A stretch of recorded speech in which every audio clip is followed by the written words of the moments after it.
சரி, கற்பனைசாமி திருவடி போட்டு வணக்கம் நண்பர்களே. இன்றைக்கி பார்க்க போகிற பதிவு என்ன பதிவு அப்படின்னு பார்த்தீங்கன்னா, தீராத கடன் தீர எளிமையான தாந்திரிக பரிகாரம். அதை பற்றி நம்ம பார்க்கலாம். ஜாதகப்படி பார்த்தீங்கன்னா 6ஆம் இடம் தான் நோய் கடன் அப்படின்னு சொல்லுவாங்க.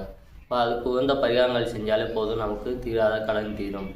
பொதுவாக பார்த்தீங்கன்னா கேது தான் சிக்கலையும் கடனையும் தரக்கூடியது. இப்போ அந்த கேதுக்குண்டான தெய்வ வழிபாடு செய்யும்போது நமக்கு தீராத கடன் தீரும். வியாழக்கிழமை நாளில், அதாவது கேதுக்கு உண்டான தெய்வம் பார்த்தீங்கன்னா விநாயகர். இப்போ நம்ம விநாயகரை எந்த நாளில் போய் வணங்கலாம் அப்படின்னு பார்த்தீங்கன்னா வியாழக்கிழமை நாளில் கேதுக்கு உண்டான நேரம் பார்த்தீங்கன்னா யமகண்டம். அந்த யமகண்ட நேரத்தில் நீங்கள் விநாயகருக்கு கேதுவுக்கு உண்டான ஆதிக்கம் பார்த்தீங்கன்னா 7. அதனால் பார்த்தீங்கன்னா நீங்கள் 7 தீபம் ஏற்றி வச்சு நீங்கள் 7 முறை வலம் வந்தாலே போதும், உங்களுக்கு தீராத கடன் தீரும். அந்த அகல் விளக்கில் பார்த்தீங்கன்னா நீங்கள் 7 கொள்ளு போட்டு நீங்கள் கொள்ளு தீபம் ஏற்றி வச்சாலே போதும், உங்களுக்கு தீராத கடன் தீரும். அடுத்து பார்த்தீங்கன்னா